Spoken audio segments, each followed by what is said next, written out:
Today, trick or treat? The markets are confused.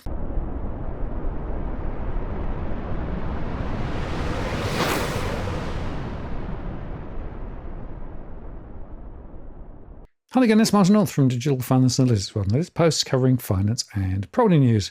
Well, this is our weekly market update where we start in the US, across to Europe and Asia, and then in Australia, covering commodities and crypto along the way. And yes, folks, this is a dense, data-rich show, so be warned.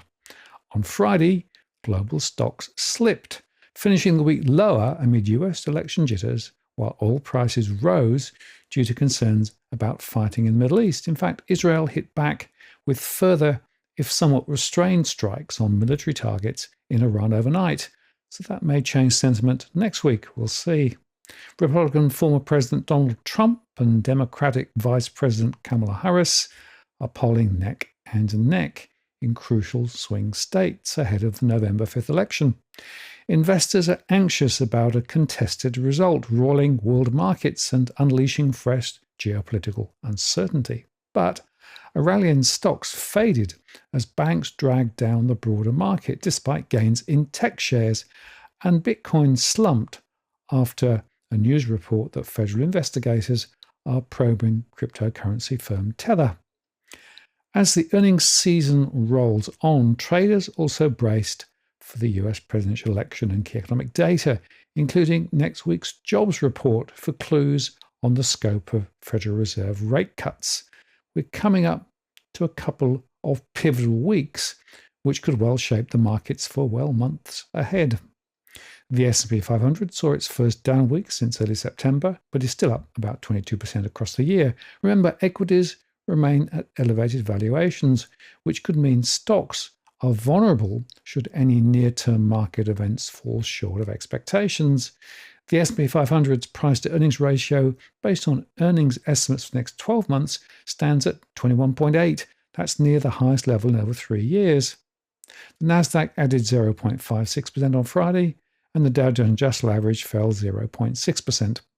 The KBW Banked Index dropped 1.4%, while a gauge of the Magnificent 7 mega caps notched its best back-to-back jump since February, up 1.3%. And the Russell small caps continued to drift lower, down 3% across the week. Tesla, the first of the Magnificent 7 to report, said on Wednesday that it expected to achieve slight growth in vehicle deliveries this year and reported a higher-than-expected third-quarter profit margin.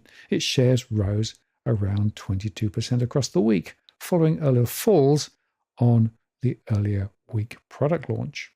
Nvidia dethroned Apple as the world's most valuable company on Friday, following a record-setting rally in the stock, powered by insatiable demand for its specialized artificial intelligence chips. Nvidia stock market value briefly touched $3.53 trillion. That's slightly above Apple's $3.52 trillion. Nvidia ended the day up 0.8% with a market value of $3.47 trillion, while Apple's shares rose 0.4%, valuing the iPhone maker at $3.52 trillion. In June, Nvidia briefly became the world's most valuable company before it was overtaken by Microsoft and Apple. The tech trio's market capitalization had been neck and neck for several months. Microsoft's market valuation stood at $3.18 trillion, with its stock up 0.8%. 5 of the Mag 7 report earnings next week, with Alphabet, Meta, and Amazon poised for double-digit earnings growth fueled by ad spending. Apple could get a fill-up from Chinese sales of its latest iPhones, while Microsoft may use its earnings call to address concerns that it's lagging rivals on AI.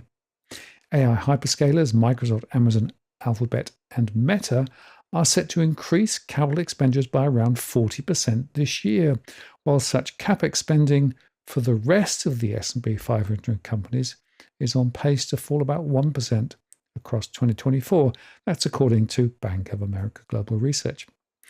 Tech behemoths have driven the bulk of the equity market advance this year, but they trailed the last quarter as the Fed cut interest rates for the first time since 2020, supporting sectors like financial and utilities. Because of their massive market values, those companies jointly account for 23% of the weight of the S&P 500, meaning market reaction to their results could sway broader indices in coming days. A combined 75% expect the Magnificent Seven to either beat or perform in line with the rest of the market this quarter. Perhaps one reason why investors remain bullish is that the bulk of the S&P 500 earnings growth will still come from big tech. One event that tech stock watchers will be focusing in on is Nvidia's earnings to be released in November. The company's last report drove the chip maker's shares down in the following days. From a fundamental standpoint, sales growth for the big three, Nvidia, Microsoft, and Apple, are expected to lag the rest of the tech sector, but then seem to be accelerating through the end of 2025. While most of this year's S&P 500 record high occurred during low VIX index readings, all-time highs set in recent weeks have been accompanied by wider price swings. Risk assets remain in the throes of a powerful year-end rally, consistent with our 6,200 S&P 500 target. That's according to Rich Ross at Evercore. The gauge closed around 5,808 on Friday.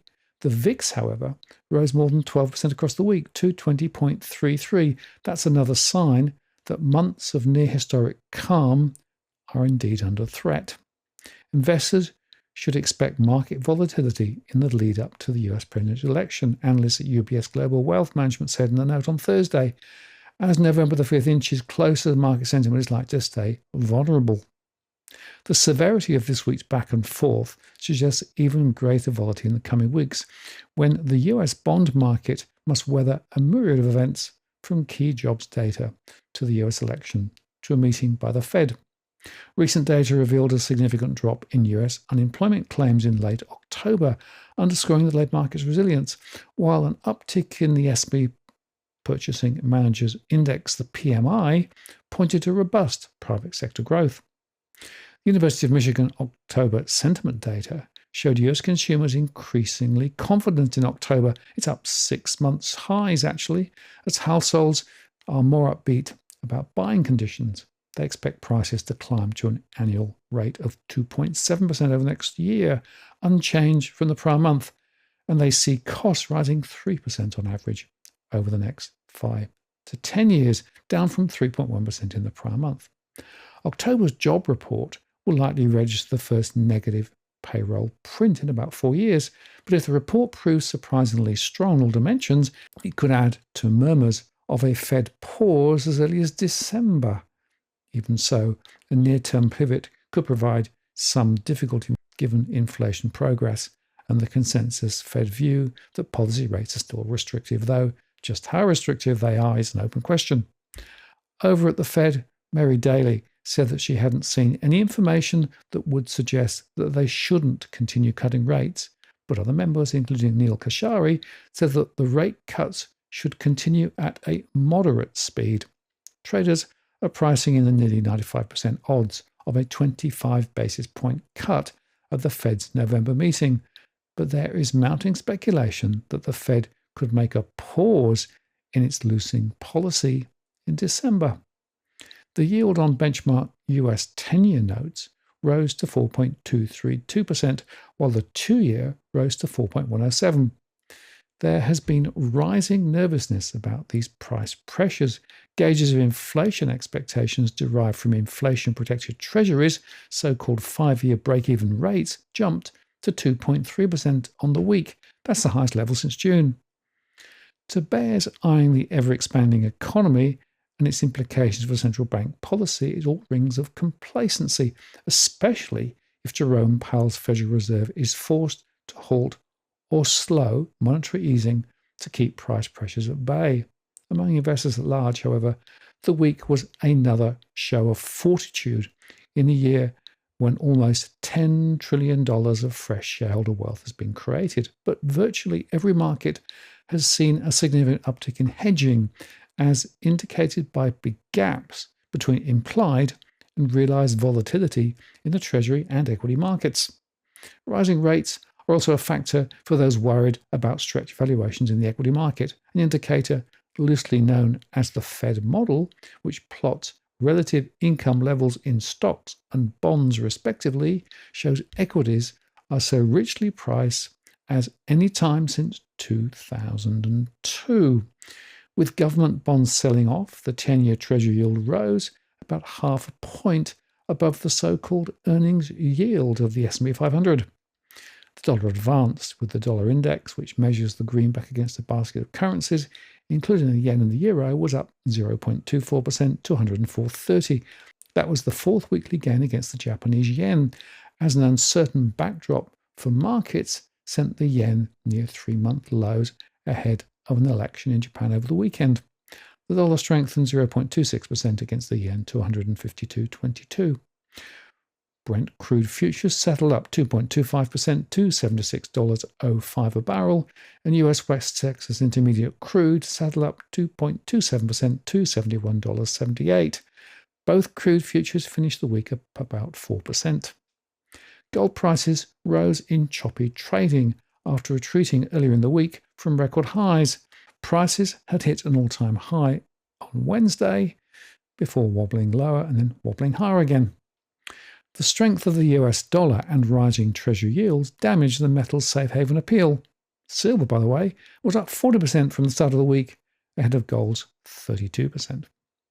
Canadian stocks were low on Friday, with the close in Toronto showing that the S&P TSX Composite down 0.36%, and the VIX, which measures the implied volatility of the TSX options, was down 0.63% to 1104. The loonie hit the lowest levels against the US dollar since the beginning of August, after the Bank of Canada delivered a 50 basis point cut to 3.75% this week. And they also say that further cuts are possible if the economy evolves in line with expectations, with the market seeing a 25% chance of another 50 basis point cut in December. Canadians can breathe a sigh of relief. It's a good news story, Governor Tiff Macklem said during a press conference after the rate announcement. It's been a long fight against inflation, but it's worked, and we're coming out the other side. Despite 3 previous cuts totaling 75 basis points, demand has been muted, sales at businesses are sluggish, and consumer sentiment is tepid, hurting economic growth. Today's interest rate decision should contribute to a pickup in demand, Macklem said, adding that the Bank of Canada would like to see growth strengthen. Over in Europe, a survey on Friday of German business sentiment showed confidence improving more than expected this month, snapping 4 straight months of declines and offering hopes for some respite towards the end of the year in the economy's battle with industrial woes and soft global demand. The European Central Bank President Christine Lagarde said that the Eurozone inflation was well on track to hit the Eurozone's target 2% next year, reiterating the bank's most recent guidance after last week's rate cut. The euro-US dollar sold off to 1.0793 yesterday as the rate cut bets in the Eurozone remained strong on the back of inflation that seems almost under control and weak economic and corporate data. The euro is witnessing one of its worst runs ever, actually. Many European Central Bank members sound increasingly dovish. Olli Rehn, for example, said that the zone's dire economy may bolster disinflationary pressures. And Bank of France's Francois Villeroy called for more agility with future rate cuts to avoid acting too slowly. And Mario Centeno said that the ECB should consider ramping up monetary easing if the data backs more moves. The growing divergence between the Fed and the ECB outlooks should continue to support a deeper sell-off in the euro-US dollar. The prospect of US rates not falling as quickly as anticipated have boosted the dollar, while expectations for Republican Donald Trump to win the November election are hitting the euro, given the risk of a sharp rise in US tariffs on European goods. In equities, the European stocks remained under pressure. The rising dovish voices at the ECB are favourable, but the earnings season is not going well for the European companies. ASML, for example, announced weak results, and Deutsche Bank warned against rising bad debts due to the morose economic environment and announced that it would set aside more money than expected, while the European car and luxury goods makers are under the pressure of weaker demand at home and in China. Europe's main stock index closed Friday's choppy session flat and notched weekly losses as a handful of weak corporate earnings from auto-related companies such as Mercedes-Benz and Valero and appliance maker Electrolux dented investor sentiment. The pan-European stock 600 closed flat for the second straight day and logged its first weekly loss in 3, with real estate stocks among the worst hit sectors for the week. Symphony added 2.5% and topped the French CAC 40 index after the drug maker posted stronger earnings growth than analysts had expected in the third quarter, boosted by an earlier than anticipated start to the vaccination season. At the close, the DAX added 0.02%, and the DAX Volatility Index, which measures the implied volatility of the DAX, was up 1.62% to 1752. In Britain, cable slipped below the 100 DMA and remains under a selling pressure as the Bank of England Governor Bailey said that inflation in Britain is weakening faster than they anticipated. Britain's new Labour government unveils its first budget next week on Wednesday, with few choices available to Finance Minister Rachel Reeves as she balances high debt, public spending pledges, and a promise not to hike income tax. Markets fear extra borrowing and tax grabs on capital gains, dividends, and inherited wealth. The 10-year gilt was up 4.39% across the week, dragged up in part by rising US Treasury yields, even after soft inflation fueled hopes for UK rate cuts, while the expectation of changed fiscal rules haunts the market.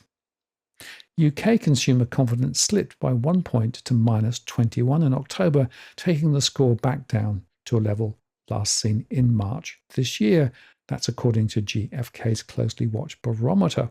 Gripped by budget uncertainty, UK stocks are underperforming once again after a promising pre-election rally for those long-term laggards. The FTSE slid 0.25% on Friday, with Mondi plc up 2.25%, Anglo-American plc up 1.84%, and Rio Tinto up 1.77%. British lender NatWest climbed 3.8% after raising its income forecast for 2024, although the worst performer of the session was Lloyds Bank, which fell 7.3%. NatWest reported a 26% rise in third quarter profit and raised its income forecast for 2024 as it grew lending and deposits while sustaining margins despite an uncertain UK economic outlook. The strongly expected results from NatWest on Friday capped a stellar run of earnings by most British banks for this week, showing them maintaining recent robust revenue levels despite policy interest rate cuts that should eat into loan margins. Analysts said that the bank also managed to stem deposit outflows, a trend that's seen among lenders in recent quarters as savers looked for higher returning products, in turn squeezing bank margins. Most Asian stocks were range-bound on Friday amid a dearth of immediate trading cues, while Japanese shares sank in anticipation of the hotly contested general election, which is set to take place this weekend. Sentiment towards Japan was also rattled by repeated warnings on potential currency market intervention by the government as the yen neared 3-month lows. Soft inflation data pressured the yen on Friday further. When the new Japanese premier called a snap election just weeks ago, he had expected to consolidate his party's hold on power, but his Liberal Democratic Party could lose its absolute majority after Sunday's election and fall short of enough seats to govern when combined, such that they would need to take on an additional coalition partner, which would force him to shelve some market-unfriendly policies that he's favoured, such as higher corporate and capital gains taxes. The Bank of Japan is scheduled to meet next week and is expected to maintain ultra-low interest rates and probably signal a less dovish policy outlook due to receding fears of US recession and the need to keep speculators from pushing down the yen too much. Another potential complication for the Bank of Japan was data that showed core inflation in Japan's capital city in October dipped below the central bank's 2% target for the first time in 5 months. The Nikkei 225 slid 1.1% to a 3-week low, while the Topix lost 0.8% as investors turned wary of Japanese markets before the general election on Sunday. Japanese indices were also the worst performers in Asia this week, losing around 3% each. Broader Asian markets kept in a tight range on Friday as uncertainty over the US presidential election and interest rates kept sentiment subdued. Most regional markets had weekly declines. That said, China's Shanghai Shenzhen CSI 300 and Shanghai Composite indices rose slightly after the People's Bank left its one-year policy rate unchanged. Both indices were down around 1% across the week, though. A meeting of China's National People's Congress, which was set to offer more clues on fiscal stimulus, appears to be delayed to November, and draft laws and amendments to be discussed at that meeting will cover mineral resources, energy, anti-money laundering measures, maritime issues, and other areas. But there was no mention of measures that Finance Minister Lan Flan flagged up earlier this month when he said China would significantly increase government debt and support consumers and the property sector. So investors have been disappointed by a lack of detail on size and timing of any such fresh fiscal stimulus. Hong Kong's Hang Seng Index was the best performer actually for the day, rising about 1%, although it was set for a third straight weekly loss. South Korea's economy is likely to be weaker than the central bank's latest forecast of 2.4%. That's according to a Bank of Korea official on a briefing on Thursday. The Kospi was lower across the week. Indian stocks were lower on Friday as losses in the oil and gas and consumer durables sectors led shares lower. At the close, the Nifty 50 lost 0.9% to hit a new one-month low. The Indian VIX, which measures the implied volatility of the Nifty 50, was up 4.08% to 1454. In Australia, a rebound in the ASX software giant WiseTech almost single-handedly helped the Australian share market eke out a modest gain in the final session of the week. The ASX 200 rose 5 points, or 0.1%, to 8,211. And that's the third session of subdued trading following a 1.7% sell-off on Tuesday. The index fell 0.9% across those 5 days. Tech stocks were driven by a 12.7% rally to $112 by WiseTech as brokers scrambled to upgrade their recommendations following the resignation of CEO and founder Richard White, who will return to the business as a consultant. Consumer staples were dragged down by the supermarket giants, with Woolworths down 1.6% to $30.69 and Coles dropped 1% to $18.16. Lithium mine and mineral resources tumbled 5% to $34.12 after the Australian Financial Review reported 2 of its board members, including founder and managing director Chris Ellison, purchased mining equipment from the company at discounts to market rates. Major investor Australian Super revealed that it had reduced its stake in MinRes. Gold miner Newmont was the index's biggest laggard, down 11.6% to $70.74 after its earnings revealed the gold producer is struggling under rising costs. That despite posting the chunkiest quarterly profit in 5 years. HMC Capital rose 12.5% to $10.36 after raising $300 million to help fund its near $2 billion purchase of Sydney data center developer Global Switch Australia. And ResMed added 5.9% to $37.73 following increased revenue in the first quarter of fiscal 25, driven by higher demand for its sleep devices and masks. RGA's supermarket supplier Metcash dropped 3.3% to $3.19 after flagging additional cost-cutting measures in response to weak trading in its hardware unit. Qantas added 1.5% to $8.03 as demand for travel remained stable in the first half of fiscal 25 and its Jetstar business outperformed.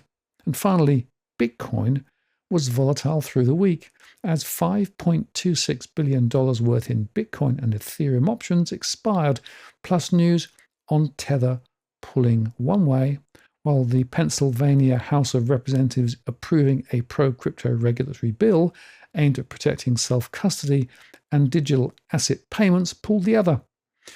The bill must still pass through the Pennsylvania state and receive Governor Josh Shapiro's signature to become law. Drafted by Satoshi Action Fund, a Bitcoin advocacy organization in Washington, D.C. It'll be interesting to see how that plays out. Head of EMFX Research West and crypto research at Standard Chartered, Jeff Kendrick, predicts Bitcoin could reach $125,000 by the end of the year if Republicans take control of the Congress after the 5th of November elections. Kendrick expects Bitcoin to hit around $73,000 by election day, with a Trump victory potentially pushing the price up 4% initially, followed by a further 10% rise. But if Vice President Kamala Harris wins, Bitcoin may temporarily dip, but then is expected to close the year around $75,000. But in the next couple of weeks, it's clear that there will be an agenda set for the next several months, with markets clearly confused, still supported by big tech optimism, significant overvaluations, and market and geopolitical risk. It will be a wobbly ride for sure, and I think the outcome is far from certain. I'm Martin North from Digital Finance Analytics. Many thanks for watching, and I'll see you again next time.